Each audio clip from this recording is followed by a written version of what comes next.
What can I do for you, boss? Just how old do you think I am, boss? Because I can pretty much guarantee I'm older than that. Let me tell you a story from before the Great War. Everybody knew Robert House. He was a genius, a superstar. Founded Robco at 22. Dated Hollywood starlets, the works. They say he saved Las Vegas. I was in Mexico City when the bombs dropped. Even from there, we could see House's defensive rockets shooting down the incoming missiles. Everybody assumed he died in the war. Maybe he did.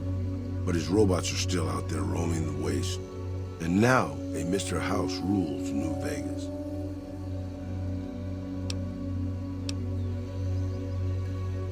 I remember there were some weird stories about him, especially near the end. There was a tell-all in El Periódico de las Aburridas by a starlet House dated. She said they never, don't make me spell it out, boss. Anyway, she said all he wanted to do was scan her brain and make her dress up in different outfits. Maybe not. Maybe the new guy is just a clever raider chief with knowledge of history. Maybe he just left instructions for his robots to carry out in his name. Or maybe Robert House uploaded his brain pattern into a computer and rules to this day a godless, soulless machine god. Maybe the whole thing's a crazy coincidence. Who knows?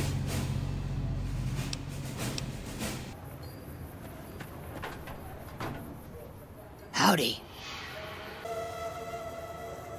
Before or after the human race shot itself in the foot? I've been around long enough to have both opinions, see. Before the war, Mr. House was a famous captain of industry. Robotics, to be specific, seemed charming in interviews, until he became a recluse. Since the war, though, didn't make a peep for near 200 years. But when he came back strong and killed a lot of people.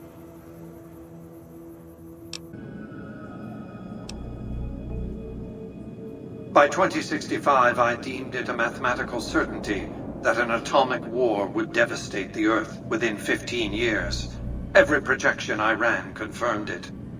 I knew I couldn't save the world, nor did I care to, but I could save Vegas, and in the process, perhaps save mankind. I set to work immediately. I thought I had plenty of time to prepare.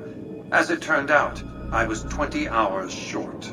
On the day of the Great War, 77 atomic warheads targeted Las Vegas and its surrounding areas.